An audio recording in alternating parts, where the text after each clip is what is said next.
Admiral Nathan Blackwood looked out the big window of the USS Defiant. The blue glow of Earth below lit up his face. He had been in the United Earth Space Force for 30 years and thought he had seen it all. He was about to find out he was wrong. "Sir, strange ships coming from past the moon. They don't look like anything we've ever seen before," said Lieutenant Lisa Summers. Her hands moved quickly over the glowing control panel. "How many ships are there?" asked Blackwood. His voice was calm even though his heart was beating fast. "7 big ships, sir, and they're huge. Each one is about 3 times bigger than our biggest ship." Communications Officer Eric Freeman turned around in his chair. "Admiral, we're getting a message. It's on a strange frequency. The computer is trying to understand it." The main screen turned on and showed an alien with light blue skin, a long face, and eyes that looked deep and old. Other aliens stood behind it in neat rows. They wore uniforms with different badges and colors. "People of Earth," the alien said in a strange-sounding voice that had been translated to English. "I am High Commander Zevnar of the Galactic Imperial Fleet. We have chosen your world to join our empire. We offer you the honor of becoming part of the oldest and strongest group in the known universe." Blackwood's eyes got narrow. "This is Admiral Nathan Blackwood of the United Earth Space Force. We are happy to meet other life forms in peace, but Earth is free. We don't accept your control over our planet." High Commander Zevnar's face stayed the same, but his eyes got colder. "Admiral, I think you don't understand. This is not a choice. The Galactic Empire has been around for 50,000 years. We have taken 10,000 worlds into our group. Fighting us never works out well." "That might be true for others," said Blackwood. "But humans have always fought against empires. I think we should talk first before you make plans for Earth's future." "Of course," said Zevnar with a smile that didn't seem real.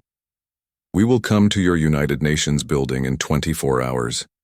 Get your world leaders ready. This is a big day for your kind." When the call ended, Blackwood turned to his second-in-command, Commander Olivia Martinez. "Call the Security Council right away, and get our fleet ready for action." "Do you think they want to hurt us, sir?" Martinez asked softly. Blackwood looked at the alien ships, which now looked like dark shapes against the moon. "I think any empire that tries to take over without asking first has usually been bad news for the people who already live there. I hope I'm wrong about this." The next morning, Admiral Blackwood met with the World Security Council in the underground war room beneath New York City. The room was filled with screens showing the alien ships still hanging in orbit. "What do we know about their weapons?" asked General Frank Miller, his bushy eyebrows pulled together with worry. "Not much," said Blackwood. "But their ships have some kind of energy field around them our scans can't see inside." Defense Secretary Alicia Ward shook her head. "We need to know what we're up against. If they decide to attack..." "That's why I've ordered our new spy satellites to get closer," said Blackwood. "We need information fast." "What about their message?" asked President William Howard. "This talk about integration into their empire. What do you think that means?"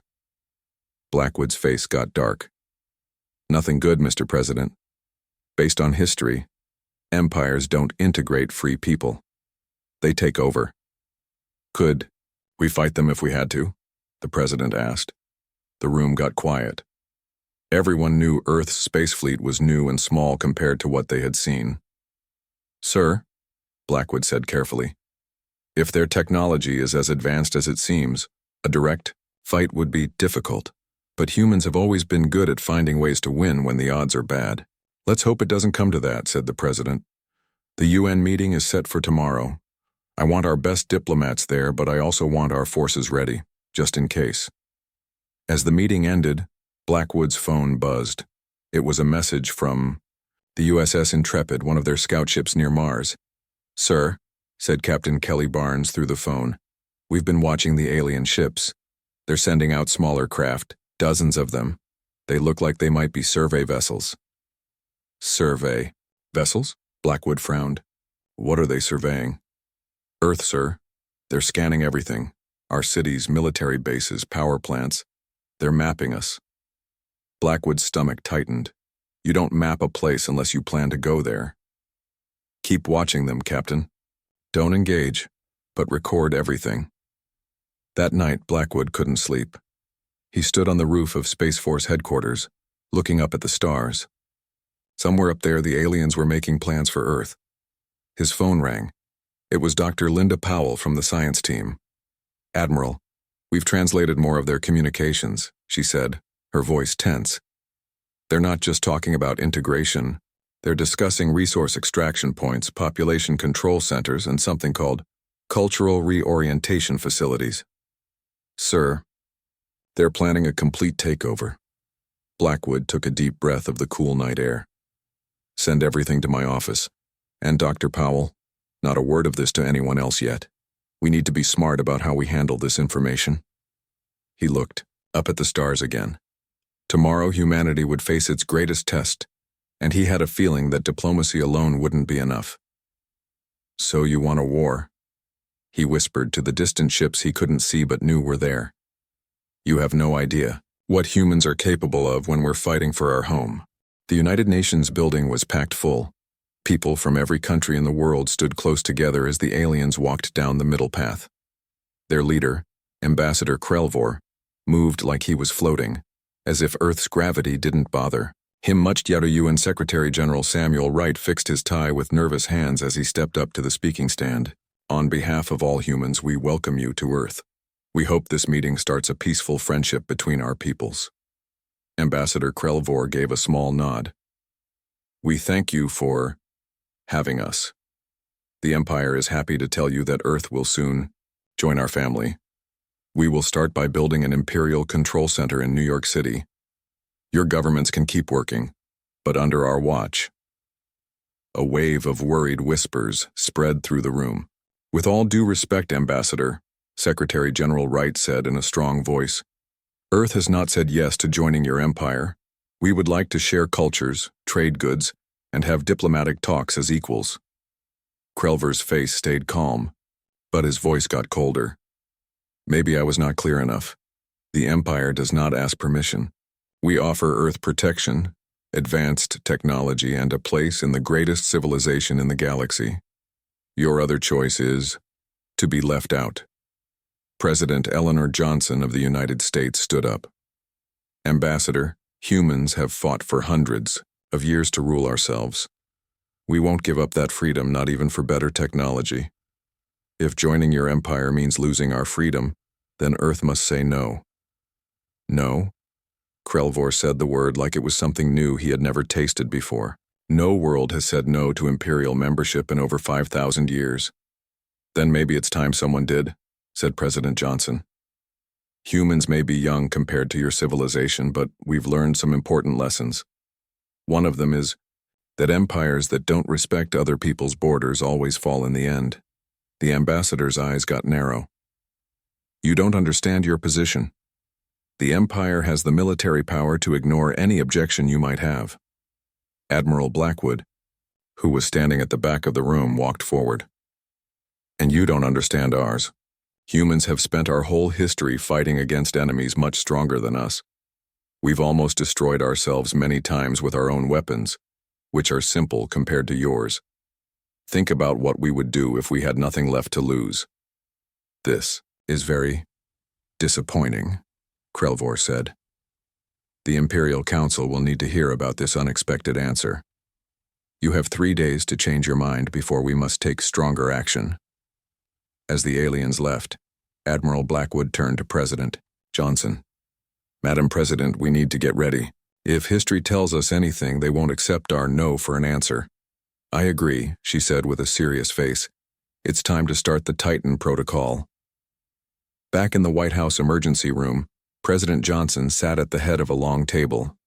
The room was filled with military leaders, scientists, and top government officials from around the world. The mood was tense. "The Titan Protocol was created for this exact situation," said President Johnson. "A threat we can't beat with normal weapons." Defense Secretary George Daniels opened a thick folder. "Titan has 3 parts. First, we unify all Earth's military forces under one command. Second, we activate our secret weapons programs. Third, we prepare the public for possible war." Do we tell people about the aliens' threat? Asked British Prime Minister Helen Baker. Not yet, said President Johnson. We don't want panic. For now, we say it's a joint military exercise. Admiral Blackwood showed a map of Earth with red dots all over it. These are our hidden defense bases. We've been building them in secret for years, just in case we ever met hostile aliens. Now it's time to turn them on. What about our weapons? Asked Russian President Andrei Petrov. The aliens' ships are far more advanced than anything we have. Dr. Samantha Green, head of Advanced Weapons Research, stood up. We've been working on Project Sunburst for the past decade. It's a weapon that uses Earth's magnetic field to create a massive energy pulse. In theory, it could disable their ship's systems.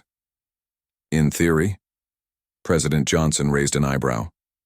We've never tested it at full power, admitted Dr. Green. But the math works. It's our best option. Admiral Blackwood nodded. We also need to start moving people to the underground shelters, just in case. 3 days isn't much time, said German Chancellor Karl Weber. It's all we have, said President Johnson. Every minute counts. As the meeting continued, screens around the room showed the alien ships changing position. They were now forming a ring around Earth. They're getting into attack formation, said Admiral Blackwood. President Johnson looked at the faces around the table. We need to be ready to fight, but we should try one more time to talk. Maybe we can make them understand that humans won't be ruled without a fight. And if they don't listen, asked Prime Minister Baker, then we show them why it's a bad idea to threaten Earth, said President Johnson. Admiral Blackwood, select a team for one more meeting with the aliens. Let's try to avoid a war if we can. And if we can't? Asked Admiral Blackwood. President Johnson's face was hard as stone. Then we make sure they remember Earth as the place where the Galactic Empire learned the meaning of the word no. As everyone left to carry out their orders, Admiral Blackwood stayed behind with President Johnson. Do you think we have a chance? He asked quietly. She looked at the pictures of the alien ships on the screen. I don't know, but throughout history, empires have always made the same mistake. They underestimate the people they try to conquer. Let's hope these aliens are no different. For the next 3 days, the people of Earth worked together like never before. Old enemies became friends, borders didn't matter anymore, and the small fights between countries seemed silly compared to the alien threat. In a strong underground base beneath the Rocky Mountains, Admiral Blackwood spoke to military leaders from all over the world. The Titan Protocol is now active, he said, showing a glowing map of Earth's space defenses. Step 1 is done. We've turned off all regular satellites to make room for our defense systems. General Alan Rodriguez of the Pan-American Alliance nodded. The defense platforms are in place. If they try to land troops without permission, they'll run into the biggest space minefield ever built. What about our attack weapons? Asked Field Marshal Yuri Chen of the Eurasian Coalition. Captain Peter Walsh, who was in charge of special weapons, stepped forward. Project Sunburst is ready. We've taken ideas from our quantum physics labs and turned them into weapons. They're not pretty, but they should create disruptions in space that will affect their ships no matter what kind of shields they have. How sure are we that these untested weapons will work? Admiral Blackwood asked. Walsh's face was serious. About as sure as we were when we first split the atom, sir. The math works. Beyond that, we're in new territory. Outside the mountain base, the world was changing fast. In cities across the globe, people moved into underground shelters. Soldiers helped carry food, water, and medical supplies. News channels called it a civil defense drill, but many people guessed the truth. Something big was happening. In Russia, old missile silos opened for the first time in decades. In China, hidden mountain bases came to life. In America, secret desert facilities revealed new weapons that had been kept hidden from the public. Dr. Lisa Chen worked with her team in a lab under the Pacific Ocean. They were studying pieces of alien technology that a spy satellite had managed to scan. Their power systems use some kind of energy we've never seen before, she told Admiral Blackwood over a video call. But we've found something interesting. They give off a special kind of radiation. If we can track that radiation, we might be able to target their power cores. How long until you can make a tracking system? Blackwood asked. We've already started building it, Dr. Chen said. It should be ready before their deadline. In orbit above Earth, a different kind of work was happening. Chief Science Officer Diana Williams floated in the observation deck of the International Space Station, which had been changed into a place for one last try at talking with the aliens. The translation systems are set to catch any hidden threats, or lies, she explained to the diplomatic team. And we found several cultural pressure points in the way they talk that suggest they're not used to being told no. Ambassador Jack Monroe nodded. Good work. Our plan is simple. We make it absolutely clear that humans will not be conquered without a fight that would make winning not worth the cost. If they're as logical as they claim to be, they'll see that some prizes aren't worth the price. As the deadline came closer, Earth waited. Military forces were on highest alert. Civilian populations had been moved to shelters, and in orbit, the newly formed United Earth Defense Council got ready to give humanity's official answer. The Imperial fleet stayed just beyond the moon, a constant reminder of how much stronger they were than humans. But humanity had one advantage. They were fighting for their home. In his private office, Admiral Blackwood looked at pictures of his family. His wife and 2 children were in a shelter deep under Denver. He didn't know if he would see them again. A knock on the door interrupted his thoughts. It was President Johnson. Admiral, it's almost time, she said. The aliens have asked for our answer. Are we ready? Blackwood nodded. As ready as we'll ever be. Project Sunburst is operational. The defense grid is active. And our last surprise is in place. The quantum disruptors? Asked the president. Yes. If they attack, we can trigger space-time distortions around their fleet. We don't know exactly what will happen, but our scientists say it could disable or even destroy their ships. President Johnson looked out the small window at the bay night sky. So much for peaceful first contact with aliens. They gave us no choice, said Blackwood. They came as conquerors, not friends. I keep wondering, said the president, in a galaxy full of worlds, why did they pick Earth to try to conquer? Blackwood shrugged. Maybe they thought we would be easy to take over. They're about to learn they were wrong. A young officer ran into the room. Sir, Madam President, the Imperial fleet is moving. They're taking up attack positions around Earth. President Johnson straightened her jacket. It seems they've made their choice, Admiral. Prepare to execute the full Titan protocol. Yes, Madam President, said Blackwood. He picked up a secure phone. This is Admiral Blackwood. Authorization. Code. Phoenix Rising. Activate all defense systems. This is not a drill. Across the planet, hidden weapon platforms came to life. Missile silos opened. And in secret facilities around the world, scientists activated the most advanced technology humans had ever created. They think we're weak, said President Johnson, watching the alien ships on the big screen. They think we'll surrender rather than fight. That's the biggest mistake any invader can make, said Admiral Blackwood. Underestimating the people they're trying to conquer. As they spoke, the biggest alien ship moved closer to Earth.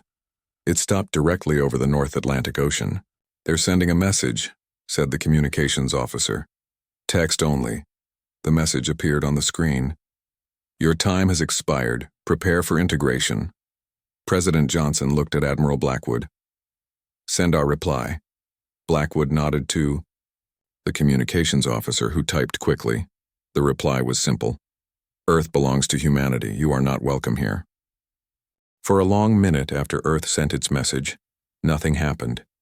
The alien ships hung in the sky like dark clouds before a storm. Then, a small ship left the biggest alien vessel.